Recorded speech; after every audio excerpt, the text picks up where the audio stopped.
Coming up on Marriage Today with Jimmy and Karen. You have a 100% chance of success in marriage.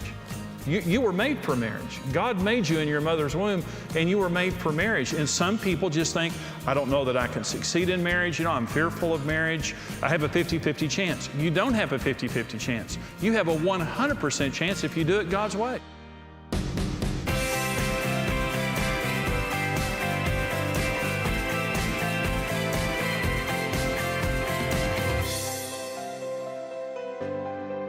"24 hours, that's all we have. No matter if you're a man or a woman, rich or poor, everyone has exactly 24 hours in each day. How do you spend those precious hours? Between work, church, family, hobbies, time evaporates quickly. We all have to make choices of what's most important in our lives. Our priorities are always determined not by what we say, but by how we live." One of the most important things that we understand related to marriage is there are laws. And a lot of times people are fearful of marriage because they don't understand that there are laws associated with it. Now, I'm a pilot. I'm a licensed pilot. I got my pilot's license last year. My family will not fly with me yet.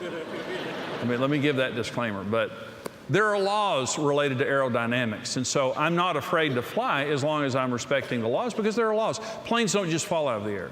Is that, when there's a plane that crashes or something that happens wrong, it just didn't happen, just by chance. It's something violated the laws of aerodynamics for that to happen. I say, when you don't understand the laws of marriage, it's a really scary thing. And it was for Karen and me. We got married at 19 years old. We didn't have any pre-marriage preparation before we got married, and so we didn't know. And honestly, I just thought you're either lucky enough to marry the right person or you're unlucky and you marry the wrong person. And honestly, I loved Karen. I was very attracted to her. But I thought I married the wrong person after a few years of marriage, and she did too, because it just wasn't working. We didn't know. No one ever told us. We were violating every law of marriage. And so some of you watching right now, you love each other and God put you together, but you may be frustrated, you may be discouraged, you may be fearful because you've failed before in marriages, or you feel like you're failing now and you don't know what to do. I just want to give you the good news. When God creates anything, He creates it for success. And when God creates anything, He creates it upon the laws of His kingdom and the laws of His Word. So when God created marriage, He said some very important words. And this is Genesis 2:24 and 25. You probably heard this before. It says, "Therefore a man shall leave his father and mother, and shall cleave to his wife, and they shall be one flesh. And they were both naked, the man and his wife, and they were not ashamed." Now, I'd heard that scripture read, and I'd heard it at marriages and at weddings and things like that, but I never knew that those were the 4 foundational laws of marriage, and that everything, God created marriage and He spoke those words. And when He spoke those words, He created a foundation for marriage that would ensure that every marriage could succeed. Now, listen to what I'm about to say. You have a 100% chance of success in marriage. You were made for marriage. God made you in your mother's womb, and you were made for marriage. And some people just think, I don't know that I can succeed in marriage. I'm fearful of marriage. I have a 50-50 chance. You don't have a 50-50 chance. You have a 100% chance if you do it God's way. Let me tell you the other good news. It's not complicated. If it was complicated, I couldn't do it. God doesn't use me to do this because I'm special. God uses me to do this because if I can do it, anybody can do it. So the first law of marriage is the law of priority. The Bible says, "For this cause, a man shall leave his father and his mother." The word leave there doesn't mean you mistreat your father or mother. It just means you reprioritize. Before you get married, they're your closest blood kin. Before you marry, if it came down to it, they're the most important priority in your life. But what it says is, for this cause, not for every cause, but for this cause, you've got to reprioritize your relationship, and don't be mean to your mom and dad. Don't do anything unbecoming, but you've got to reprioritize, and now your spouse becomes first. Listen, marriage only works in first place. It won't work in any other place. And so we have to reprioritize our lives and able to do this. Now let me talk about legitimate jealousy for just a minute. Because there is a bad kind of jealousy, but when we get married, there is a natural jealousy that is inside of us that God puts there. Let me give you an example of this. We have 2 children. Our children are in their 30s, and when our daughter Julie was born, we got married at 19, and Julie was born when we were 20. And about 12 months after we got married, just y'all doing the math. And And Julie was born, and she was born, I had not held her. That was before the days that guys went into the room when babies were being birthed. So I was waiting outside. Julie was born, and they took her into where they, cleaned her off and measured her and all those things. And so I had never held Julie. I had just, obviously Karen was pregnant, and then when she was laying in this little room with these nurses, I was looking in the window at her, and one of the nurses walked up and grabbed her by the heels, how they do to measure them. And she just grabbed her by her heels and just hung her by her heels to measure her. I almost went through the plate glass window. I mean, literally, my body just said, jump through there and rescue her. That woman was, handled like a sack of taters, and so it frightened me. Well, what I realized was the instant that my daughter was born, I became a protective father. I never read a book about it. Nothing ever told me I was supposed to do that. It was instinctive. When you stand at the altar and get married, or you get married, God places something inside of you that says, you belong to me first. Before your parents, before your friends, before the kids, before your work, before athletics, you belong to me first. It happens with both of us. And so remember, in Exodus 34:14, God says, my name is jealous. God. One of the names of God in the Bible is capital J, jealous. And jealous means intolerant of rivalry. God is not sick jealous. He is passionate jealous. God loves us, and He fights for the relationship. And God resents anything in our life that has taken His place, because God deserves first place, right? Okay, so God wants first place. He believes that He deserves first place, and He does. So when God sees us giving His place to somebody else, God becomes jealous. Again, not out of an emotional unhealth, but out of passion. I'm thankful that I serve a God who loves me and fights for the relationship. I am. Okay. But in marriage, you naturally will become jealous when something has taken your place in your spouse's life. They did a study of couples, and they found, and this is not a good study, but it was a real study. And they found that couples that first get married, you hear about the honeymoon being over, they're the happiest. And this is a secular survey. Shouldn't be that way, but they are. And the reason is nothing has happened in the beginning of the marriage to upset the priorities of the marriage. But when children come into the marriage, the satisfaction of the marriage typically drops. Again, there's nothing wrong with kids. Kids are a blessing. But when children come into the marriage, what typically happens is a man turns his attention more to his career. A woman turns her attention more to the children. And the priority of the marriage is lost. When children enter into secondary education, junior high and high school, marriage satisfaction is typically at its lowest. And that is because the kids are active, they need a chauffeur, they're socially active, and they need a lot of attention, and they need a lot of money. And once again, they do. And so there's pressure on the father, there's pressure on the mother, and again, they're not spending time together. Once the kids leave home, when they're 18, 19, 38, once they leave home, the marriage satisfaction goes up, typically at that point, but unfortunately, never as much as it was before. And let me tell you the sad part about that is God made marriage to get better every year. God never makes anything to fail. How sick is it that the rookie's supposed to be the best? Is there any other area of life where the rookie is supposed to be the example? And what a terrible thing to say is, oh, how long have you been married? Well, we've been married 10 years. Oh, the honeymoon's over. Well, now you got a lifetime of drudgery ahead of you. Good luck. Marriage gets better when you do it God's way. And it only works in first place. It won't work in third or fourth place. Believe me, I tried. And so here's how to establish and maintain the right priorities in your marriage. There's 2 steps. One is they have to be proven in real terms, not just words. You can't just say, you're first in my life. You have to prove that your spouse is first in your life. And here are 4 ways that you prove your priorities in marriage. They're very simple. One is sacrifice. What will you give up for me? It's real simple. What will you give? Golf, and golf is of the Lord, is that golf almost ruined our marriage because Karen, early in our marriage, I golfed all the time. Karen wanted me to give up golf. I told her, I said, no, but you can come caddy for me. It was a near-death experience. I saw the white light, the whole thing. And is that I wouldn't give up golf for her, but I didn't understand why she was so upset. What will you give up for me? Now, I want you to listen to me just a minute. Now, the second one is time. Sacrifice, what will you give up for me? The second one is time, consistent with priority. If you're telling me that I'm first, there has to be time. Time is the essential commodity of relationship. To ruin your relationships, all I have to do is keep time away from you. And there's the old saying, if the devil can't get in front of you and stop you, he'll get behind you and push you too fast. And people are going too fast, and they don't have time for family, and they don't have time for each other. And we have to cut back.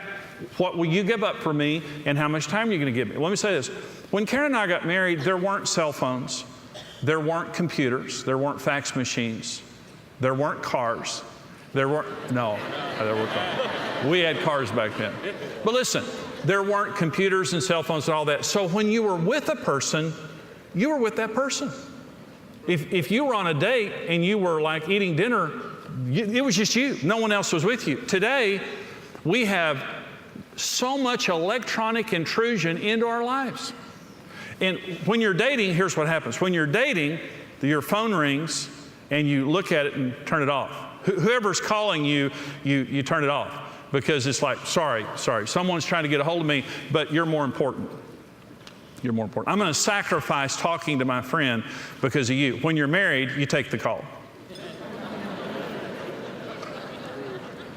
And what happens is, sometimes it's okay. Sometimes you're together and it's a casual getting together. But I'm telling you, there's sometimes I'm with Karen, I don't want her talking on her telephone.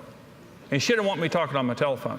And what this means is I'm going to sacrifice being connected to everybody on earth for as long as it takes for us to bond. And let me say something. Electronics are great, and I believe in technology. It's a good servant, but it's a terrible master. It will destroy your relationships if you don't discipline it. The second way that you prove priorities is you have to constantly protect them from good things out of priority. Good things out of priority. Most of the things that destroy marriages aren't bad things. They're good things out of priority. Let me give you an example. When I went into the ministry, Karen and I had a real problem early in our marriage with golf, work and golf. And I hung up my golf clubs for several years, and it healed our marriage. Because what it communicated to Karen is she was first in my life. And I gave her then the time that golf was taking from her. And now she doesn't mind if I play golf because she knows that she comes first. But when I came into the ministry, I was in business before I came into the ministry. The Lord healed our marriage. People started coming to us for marriage counseling. The pastor of our church walked up to me and said, would you come on staff to do marriage counseling? I was shocked because I didn't feel qualified. I'd never had any formal training in that. But I came on staff to do marriage counseling, and then 10 months later, he left to take a church in Florida, and I became the senior pastor of our church at 29 years old. I was terrified. I didn't know how to preach a sermon. I didn't know how to do a funeral or a wedding. I didn't know how to manage a staff. Our church was 900 people at that time. And I had no experience. And I had no friends in the ministry. All my friends were in the appliance business. They were worthless at that point in time. You know what I mean? Hey, Bob, how do you pastor somebody, you know? But it just, so I was in ministry, didn't have any friends in ministry, 29 years old, and I was obsessed. Well, I had fear of failure, fear of rejection. All those things were motivating me. And I worked too much. And when I came home, Karen's the best wife in the world, and she was totally supportive of me being in ministry and pastoring and all that. But I would come home after 12 or 14-hour days, and when I came home, again, Karen's a great wife, but she would say, Brent needs this, Julie needs this, I need this. And that's not what I wanted to hear. What I wanted to hear when I came home is, thank you for saving the world from evil. And you're the greatest man on earth, and come in, you don't have to lift a finger, we're going to do everything for you. But she didn't do that. Julie needs this, Brent needs this, and I need this. And it's like, I'm tired. I'm tired. And she said, I know you're tired. But Julie needs this, Brent needs this, and I need this. And so we got in a fight over it. And I just thought, she's persecuting the Lord's anointed. And I did. That's what I thought. I just thought that. So I told her that, by the way. Well, we got in a fight. We got in a big fight over it. And finally, I decided I'm sleeping on the couch. I'm not going to let the sister have the blessing of me being in bed with her. And I think she slept better, actually. Honestly. I slept on the couch for several nights. I knew she was wrong. I knew she was wrong. No doubt in my mind she was wrong. And I was laying there one night, sanctimoniously, and I was laying there third night on the couch, and I was praying for her. And I thought, Lord, help her. You know, here's what the Lord spoke to me. I'll never forget it. Spoke to my heart.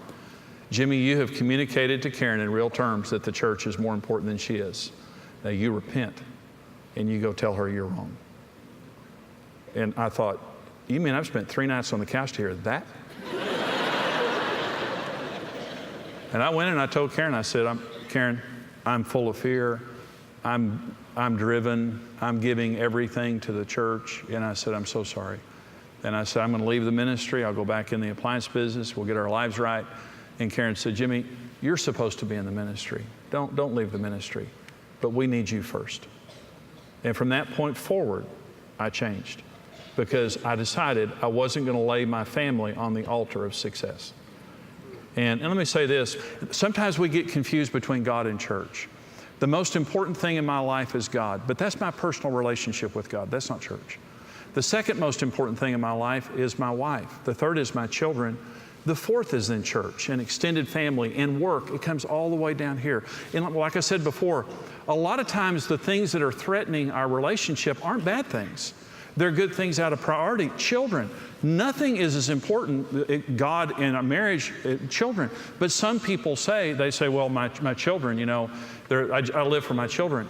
That's good, but listen, your children are a temporary assignment. They come and go. Listen, I remember when they put our kids in our hands, and I remember when we gave them away at their weddings. And they don't want you following one around the rest of their life. They want to be in a relationship. But listen, when you give your marriage up for your children, how are your children going to succeed in marriage if you don't show them how? And the number one thing they need to see is you prioritizing your marriage. I want to say something to blended families because I know probably half of you guys are blended families. A lot of people watching are blended families. In an intact nuclear family, you have a marriage and then children. It doesn't mean there aren't challenges there because there are, but you have a marriage and then you have children. In a blended family, you have children then a marriage. Families don't build around children, they build around a marriage. Marriage is the nucleus of that. And I want to say, if you're in a blended family, the number one issue in succeeding as a blended family is making your marriage first. And sometimes children are hurt. There might have been a previous marriage. There might be loyalty to a biological parent. And there may be animosity, even hostility toward the non-biological parent or whatever, which creates confused emotions and all of that. I want to say this one more time. If your children have been through a bad circumstance and they've seen a failed marriage, the best thing you can do for your children is show them how to succeed in marriage. And say to them, honey, I love you. There's nothing more important in my life than God and my husband, and I love you too. But my priority is the marriage. And we're going to have a strong marriage, and we're going to be a united front. And as a united front and as a couple, we're going to parent you. The parents need to be the parents. There may be misunderstanding or difficulty or whatever. Your marriage has to come first. And in a blended family, it's not the exception. You have to put your marriage at the core of the relationship, and then the children relate around the marriage, not the other way. Otherwise, you become divided.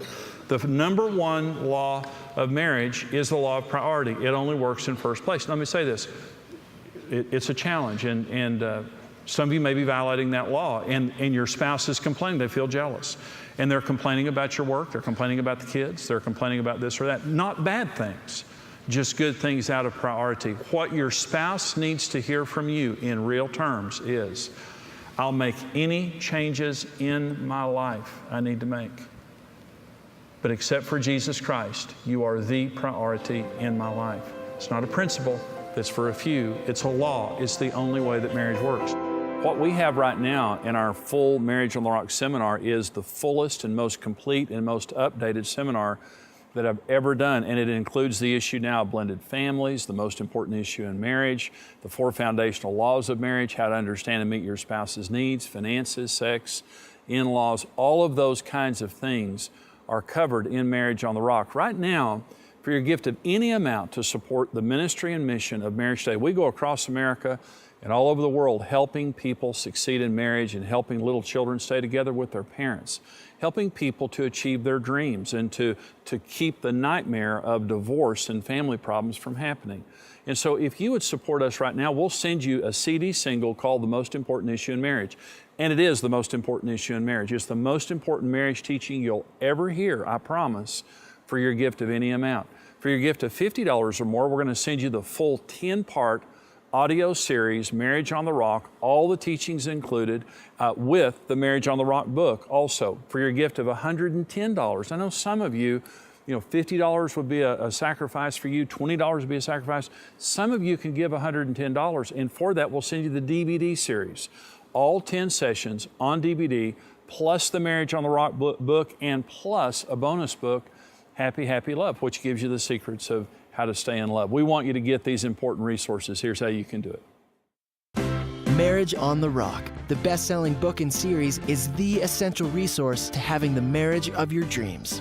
Through this power-packed series, marriage expert Jimmy Evans will show you how to deal with real-life challenges and offer easy-to-understand solutions that will transform your relationship. Jimmy will address all the major issues a couple will encounter, like communication, finances, sex, kids, his and her needs, blended families, and much more. For your gift of any amount, you'll receive the CD single, The Most Important Issue in Marriage. For your gift of $50 or more, we'll send you the Marriage on the Rock book and CD series. For your gift of $110 or more, you'll receive the book and DVD series, plus the Passion Reigniting Happy, Happy Love book. Discover God's design for your dream marriage. Whether you've been married for years or just preparing for the journey, experience Marriage on the Rock today.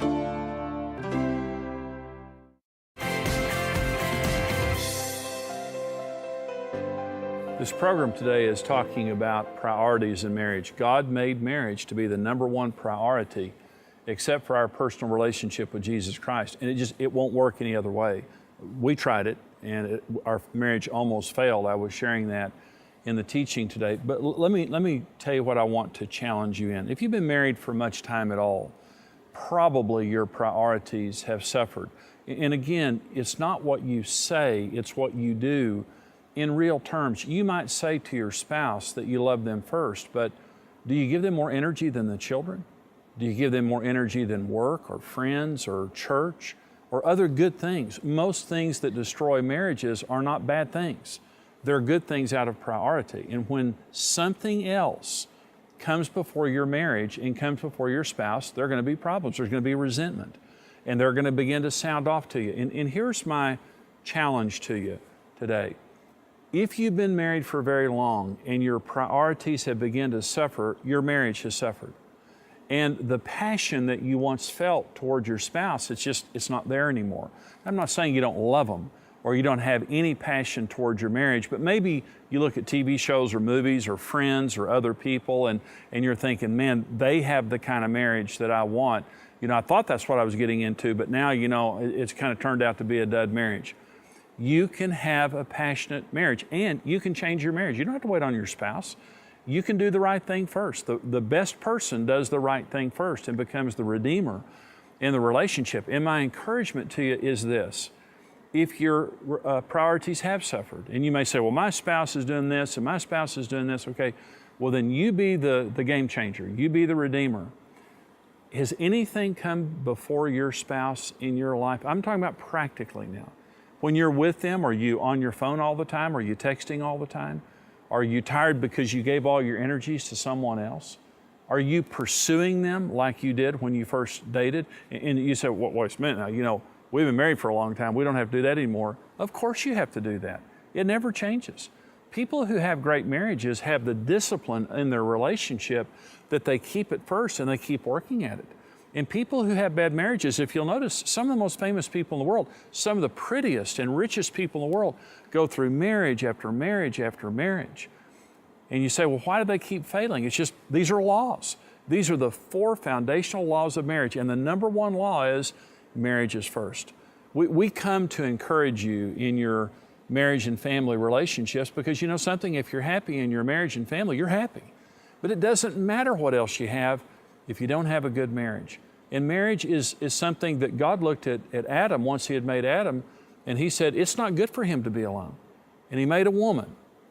And He put them together to have a family, and that is just the basic building block, not just of society, but of our lives. And you can make it in marriage. You may be struggling right now, you may be frustrated right now, but you can make it in marriage. The law of priority says marriage is first. Remember that, and you'll succeed in marriage. We're able to come to you. I hope that you've been blessed in this program, and if you watch our program regularly, that I hope it's a blessing to you and an encouragement. But we can only come to you because of our precious partners who stand with us financially. We're a private Christian ministry. We don't have advertisers. The only way we're with you right now is someone cared enough about you to give us finances to produce this program and buy this airtime. And we're asking you to do that now by becoming a supporter of Marriage Today. We have precious, important monthly supporters called our Rock Solid Partners. Karen and I are asking you to become one of those, and here's how you can do it.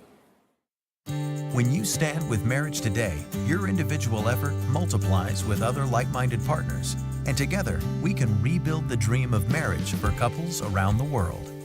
I would recommend becoming a Rock Solid Partner because you are grafting into a group of individuals that are committed to restoring marriage to this country, and that's something we want to be a part of.